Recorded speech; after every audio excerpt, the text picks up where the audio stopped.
This is the Big O Show. This is the Big O Show. Let's do it, baby. Let's unleash the Wolf Pack. There he is. You ready to go? What's up, Bo? Sean's still working on the opens there. Yeah, usually there's like a 20-second transition. So yes. We hopefully have the opens very soon. Anyway, tired of blending sports and politics. Stop the Hey, Fulgencio, it's been around since they asked Ted Williams to go serve in the military, and Muhammad Ali, and the Olympics, and so sports and politics have been tied together, my brother. You don't like it? Get the fuck off the platform. Is that clear enough for you, Fulgencio? This is my show. It says the Big O Show. I talk about whatever I want, not what Fulgencio wants. Are we understanding ourselves here? Okay? I talk about sports, life, music, culture, you name it. I'm a well-rounded person. If you have blinders on and only want to talk about sports, this is the wrong show, my brother. By the way, Bitcoin is going up a little bit right now. Like I said, wrong show for you. You do not control any content on this show. I control all the content on this show. You don't like it, Fulgencio? Get the hell out. Okay? good morning. Hopefully, no. I mean, you know what I love? I love schmucks that think that they can control or tell me what to talk about when I've been doing this for 33 years. And there's a reason why I've been doing it for 33 years. Mm-hmm. So, and this is who I am. This is who I've always been. So I'm not a Neanderthal that can only talk sports. If you want that, go find it somewhere else, dude. There are plenty of places, but I don't limit myself and my opinions. So you don't like it, too bad. Anyway, I got you. What it is. So how you doing, Cam? I'm doing good. Good morning. It's a great morning. Yeah, you came in. You had some things to get off your chest. I was like, all right, let him go. I have one rule on the show. Don't tell me what to do, bro. I'm 56 years old, bro. I'm setting my ways. You think you're going to tell me what to do now? Come on, man. Give me a break. And I've gotten this far without Fulgencio's help. I certainly don't need it right now. That's for goddamn sure. All right, let's get into it. Dude, how do they replace Brandon Jones? Yeah, I kind of alluded to it after the game, but the word was that it was not going to be great. And the team hasn't referenced it as season ending, but I think they have to prep to be without him for the rest of the year. And so, it's going to be a challenge. I mean, they already had issues at cornerback. I think this is another spot. I mentioned it Sunday. They might have to prepare as if Byron Jones doesn't return, given that he's been half the season out at this point. So you had two starters who were supposed to be a big part of your plan, who you can't really count on for sure to be a part of the second half of the season. And so I think they have to be active in the trade deadline. We talked about it Sunday. The trade deadline is often a big zero in the NFL compared to baseball. But I do think that even if it's a minor move, I think some sort of move to get a starting caliber DB, whether it be a cornerback or a safety, is needed for sure, because you can't continue to ask Justin Bethel, Noah Igbenogany, and Clayton Fejedelem to stand on their head and do this the rest of the season. One game, sure, in a pinch. If you have to do this against the Lions this week, sure, at a pinch. But the rest of the season, as you get late in the year, as you try to get into playoff mode, I just don't know if you can continue to survive with those guys out there. Like I said, they played admirably this past game, but I don't want to see a lineup of Justin Bethel, Noah Igbenogany, and Clayton Fejedelem when the season's on the line. And I don't think the Dolphins want to either. So I'd imagine there's been a lot of conversations had. The problem is a lot of teams, as we talked about on Sunday, don't think they're out of the picture. there's 2 and 5 teams out there that said, hey, if we get on a little run, we can make the playoffs. And no, you're not. But because of that, a lot of teams are going to hold tight or have a strong value on their players. So they're going to have to try to find a team. And like we talked about, they traded a lot of capital for Tyreek Hill. They got their first round pick taken away in the Stephen Ross tampering deal there. So they are very light on draft picks. And so you have a situation now where do you want to invest more draft picks in getting an immediate need? I know a lot of fans will say, oh, well, trade Mike Gesicki, but we talked about just the value and how you have to have another team that wants to value him and pay his salary to do that. There's one more. Who else are you referring to? Cedric Wilson. Negative trade value.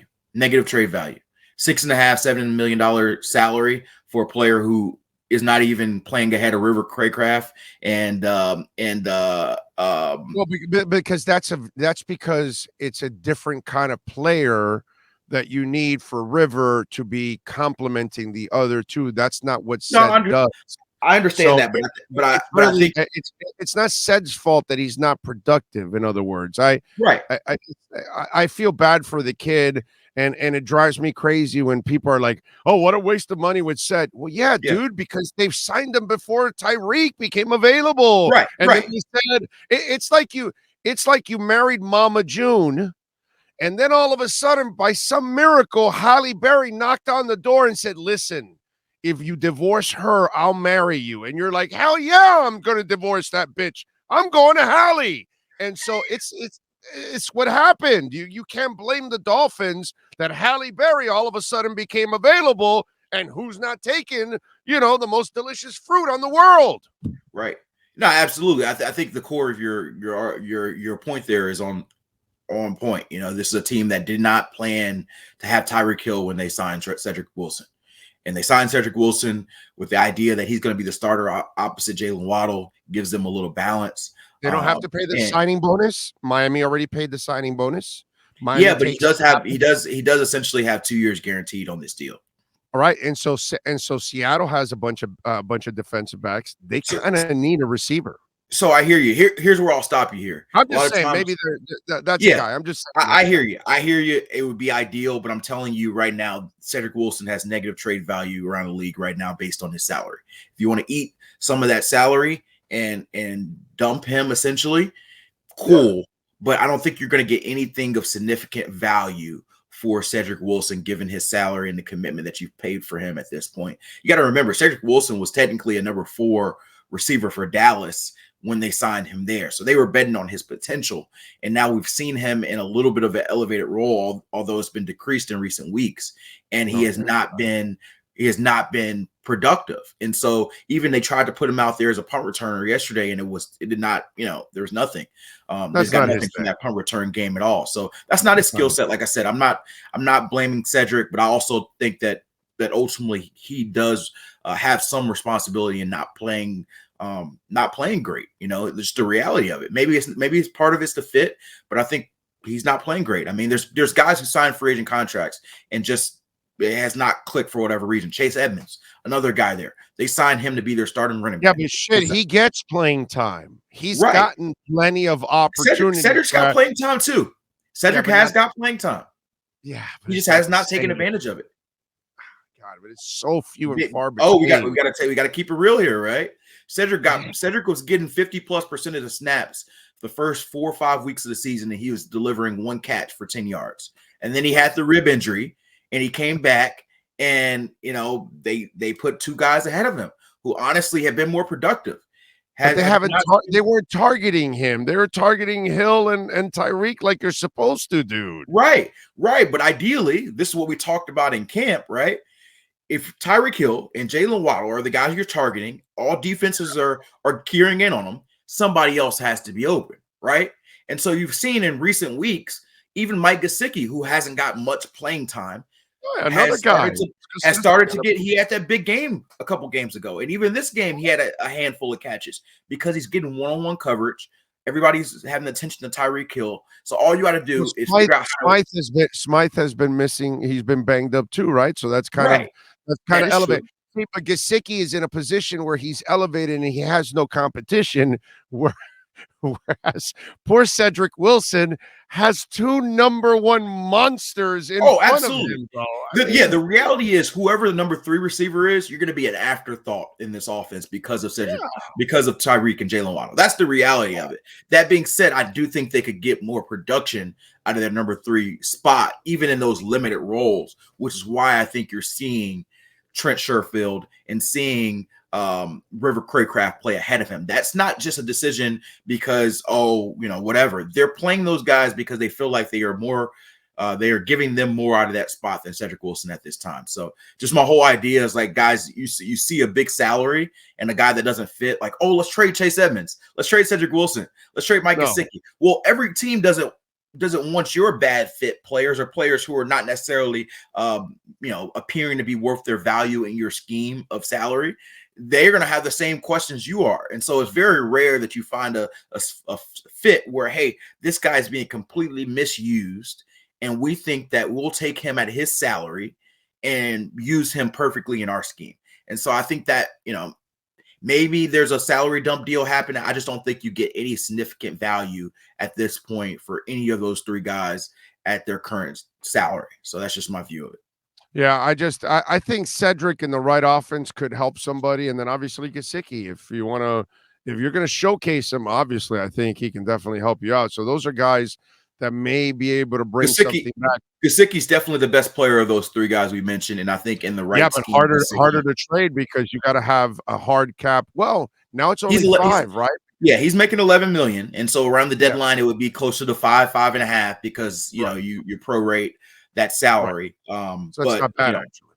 But still, like I said, that's still, even if you're paying 5.5 for half a season, that's still a significant contribution for a guy who, like you said, is a big receiver. So it would be best for a team who strictly needs a big receiver or lost a guy that they anticipated being that big receiver for the season. And, we saw it with the Jets trading for James Robinson. James Robinson was not on their radar until they lost Breece Hall with a torn ACL. You lose Breece Hall, you need a 1-for-1 replacement.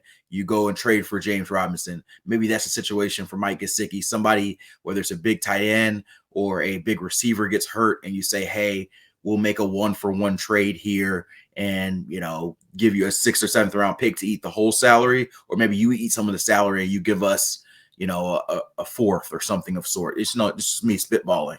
But that's the route to me that makes sense. Otherwise, I think they just keep them and try to make it work the rest of the year. I'm with you. I think they'll try to make a move, whether it happens or not. I'm sure a trade or 2 will come through by the deadline, but it won't be a lot of trades, obviously, because it rarely ever is. And hopefully you would think cornerback, pass rusher. Yeah, to me, cornerback and or safety would be the priorities. Big time, yeah. Because the reality of it is you're a team that this past week, and I mentioned this on NFL Network yesterday, they played zone coverage 71% of the snaps, which is the most they've played zone since week 1 against the Patriots. And so this is a team, as we know, that loves to play man coverage. They love to blitz you. They love to do cover 0. They cannot do that scheme with some of the players they have on the field currently due to injuries. And so maybe they transition completely to being more of a zone team, but I think they would love to go back to what they love to do. And do that, you're going to need good DB play. And so, X had a really good game this past week, probably his best game in what's been a rocky season for him, to be honest. But the rest of the guys on that team, maybe you get Kader Kohu back, maybe you get Keon Crossan back, but you've seen just how thin they are, where 1 or 2 injuries leads them to playing a lot of these guys who they don't necessarily want to play. Noah had a huge interception, big moment for him, props for him. But even in that game, he was still getting beat consistently. And so I don't think that's a guy that you honestly want to have on the field a ton. And so he's Paul Langford. He's Paul Langford. You're obviously, you're a youngin on this beat. But as an old guy, Paul Langford played back in the 80s and into the very early 90s. Maybe not. Maybe he just was cut like right at the end of the 80s. Mm-hmm. He made 1 play in his entire career. Number 44. Very athletic, just like Noah. Like really super athlete. He finds it's amazing the similarities. Yep. They're super athletic. They're both fast. They're right there with the receivers a lot of times, and it's ball skills that get in their way sometimes. And he made one play, and it was against Kansas City. It was at Joe Robbie Stadium at that time, and he knocked down a pass in the back of the end zone. It was the only play he ever made, and it kind of reminded me of watching Noah on Sunday, that he makes that one interception, but more often than not, he's in the wrong place at the wrong time. He can't find the ball in the air. He keeps biting for the double move. He keeps making a lot of the same mistakes over and over again, and it's nice to see him make that play, but you just wonder if, I talk a lot about quarterbacks who are athletes trying to play the quarterback position, like Tannehill and like Lamar and those kind of guys.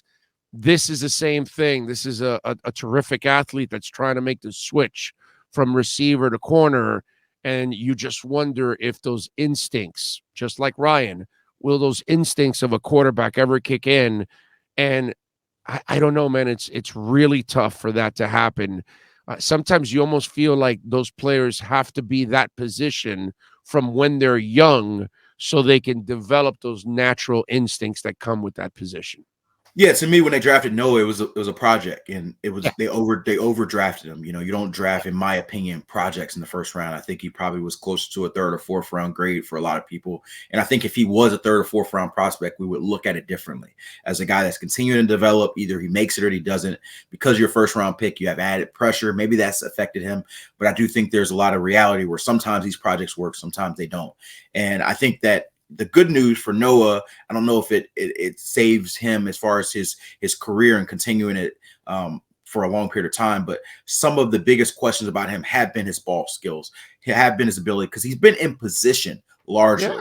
It's just figuring out where the ball is, finding the ball, making a play on it. And that play, although it was a terrible decision by Kenny Pickett, hopefully that helps in at least the confidence perspective for ball skills. And so, they're going to need him at least this week, because they're, whatever they make move wise doesn't seem like it's going to be impactful or soon enough for them to get a guy in for this week. And so you're going to need Noah to start once again opposite X. And so Noah's probably their only healthy top corner right now. Even X is not fully healthy, dealing with that groin injury. Maybe, like I said, maybe you get Cater back, maybe you get Keon, but right now you're going to have to depend on him. And like I mentioned, safety without Brandon Jones for what looks like it'll probably be the season.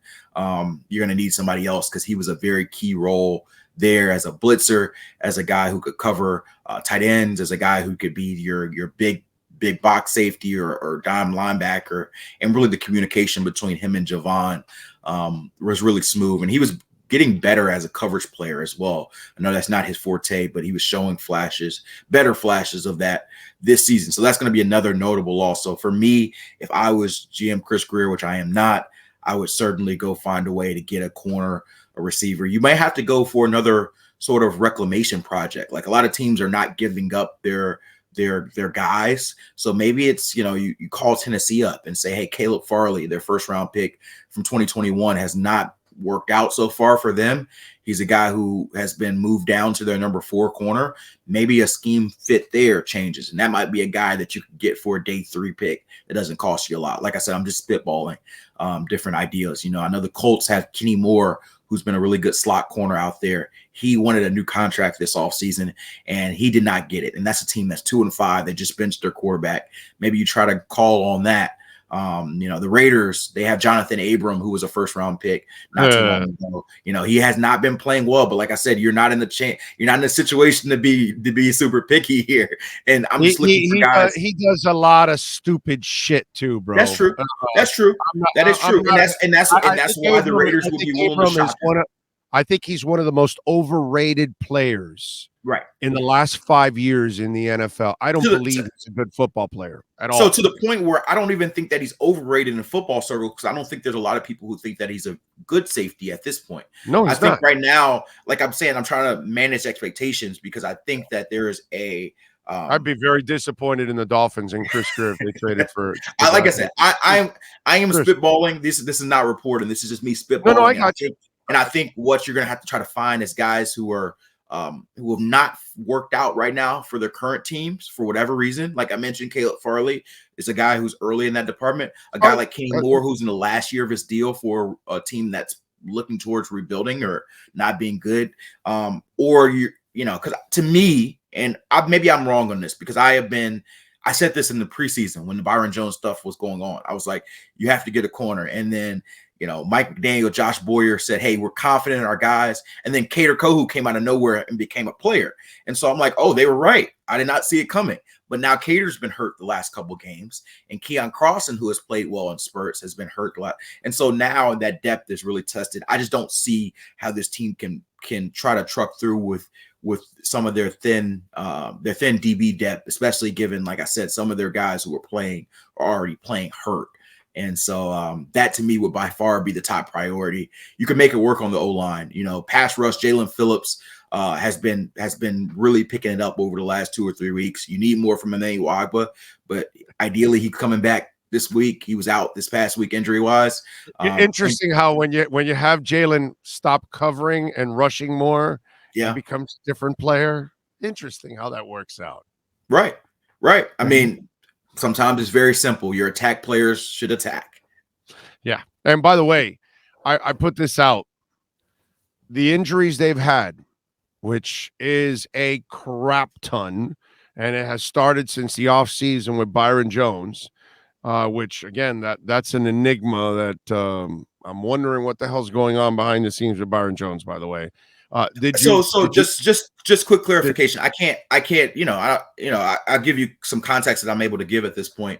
I do think that Byron Jones is working hard to come back. I think there's some fan perspective that he's kind of milking this. I don't think that's the type of guy he is. I do think there have been things that even beyond the Achilles and cleanup that he initially had that has kept him back. And I think that right now his rehab has not gone well. And it's been multiple things from what I understand. And so, that's why I'm saying because of that, there's been belief from people I've talked to that he may not be back. We're going to see. He's still pushing. Listen, there's some rumblings, and I haven't been able to confirm this. There's some rumblings that he's been kind of diva-ish about his return and that he's very particular about having to be 100%. And not 90 and not 95, and that he's not very comfortable coming back, not completely. And that's been kind of frustration. So let me tell you something. I haven't been able to confirm that part of the story, if it's true or not. So I don't know if it's true. But yesterday in the press conference, when he said the doctor it's nothing to do with the doctors, and they've done everything that they can possibly do. Right. And that's, I'm kind of paraphrasing what he was saying, but he clearly, he like took the doctor part out of the mix. Right. So all of a sudden now it's down to the player.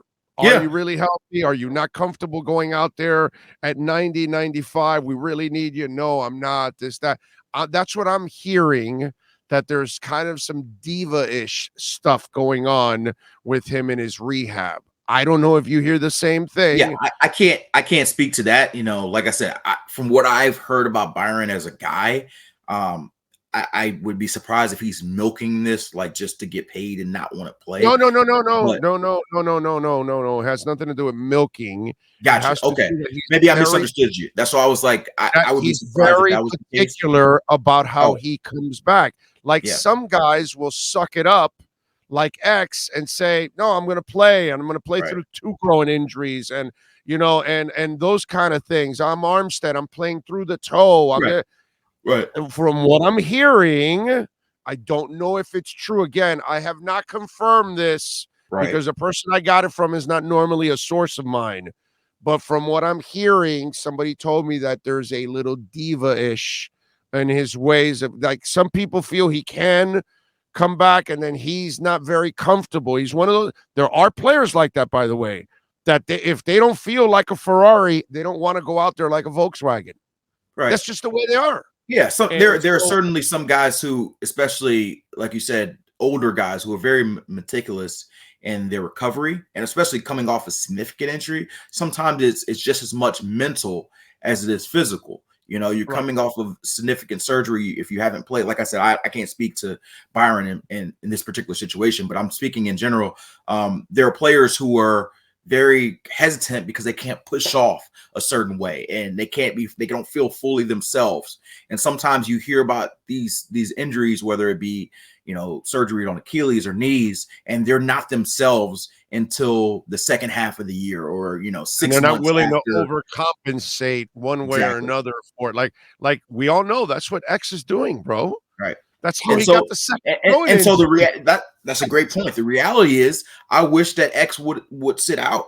You know, would have sat out multiple games. You know, because he was so sure that he was 100%, and as we saw in times, he does not appear to be 100%. And you know, I think the fan base hopefully appreciates that he's fighting through it. Like, this is a guy who he got a new contract, so he could have easily said, "Hey, I got to get healthy. You know, I'm not gonna put bad tape out there. I have a label to protect, and so I'm gonna make sure I'm out so I'm healthy." But he would have got criticized from fans. Fans would have been like, "Oh, he's got his money, and now and so you got to look at it both ways. Now you have a guy who's playing. And by the way, after the Will Fuller situation last year, that doesn't help Byron Jones.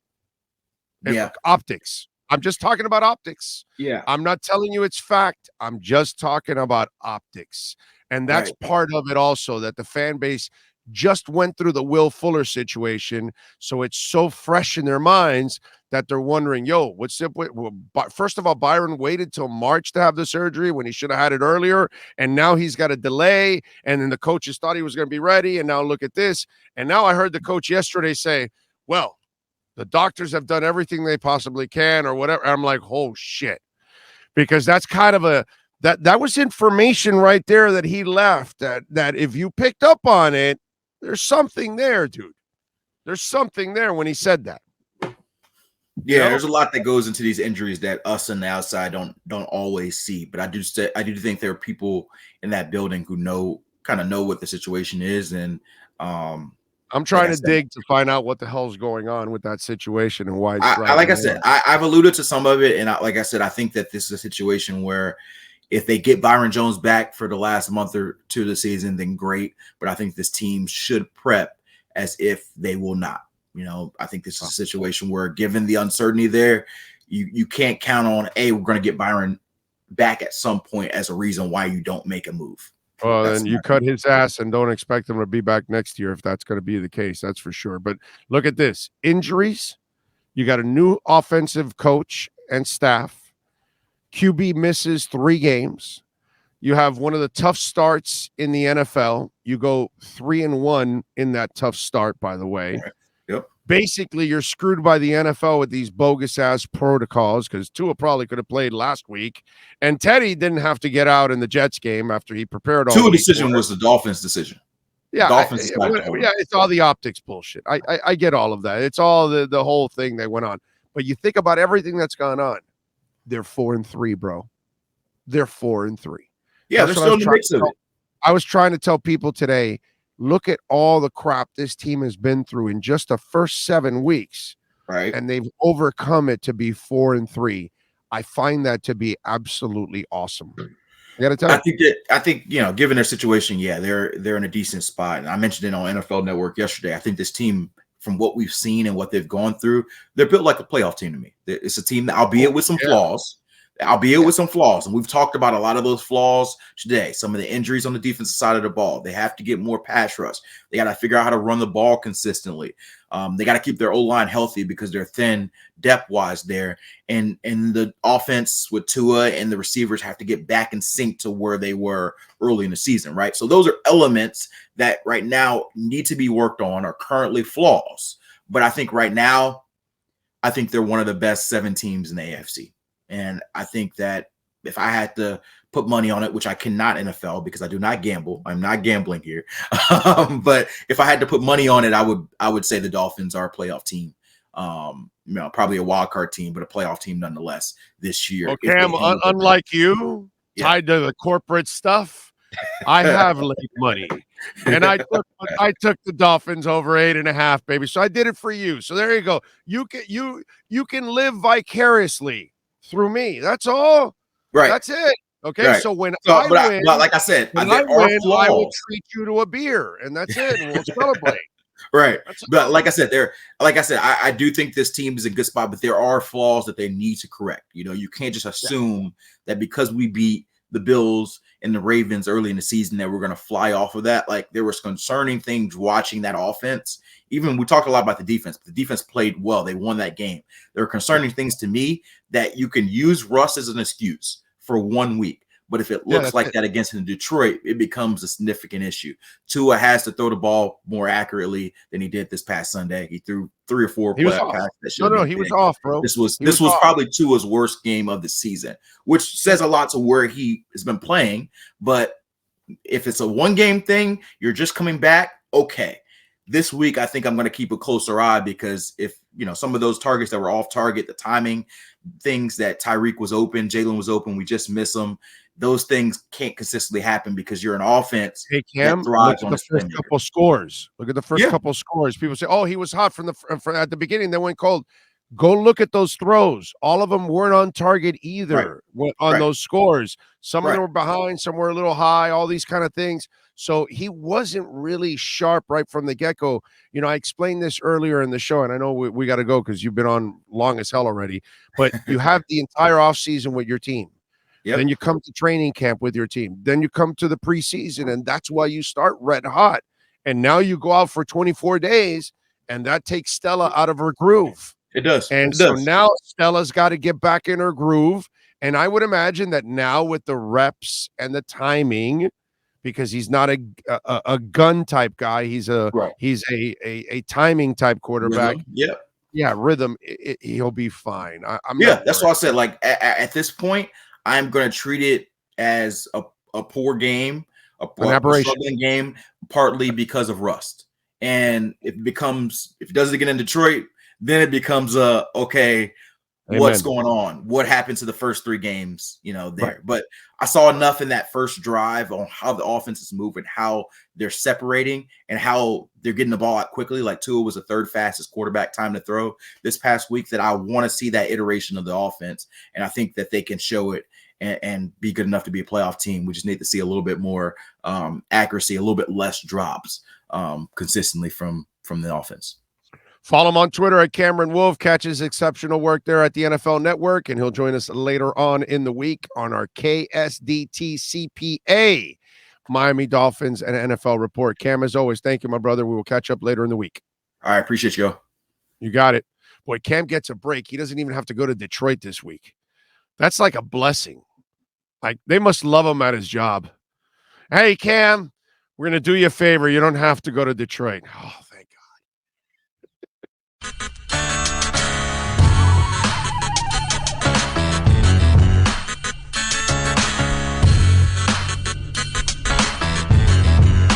This is the Big O Show.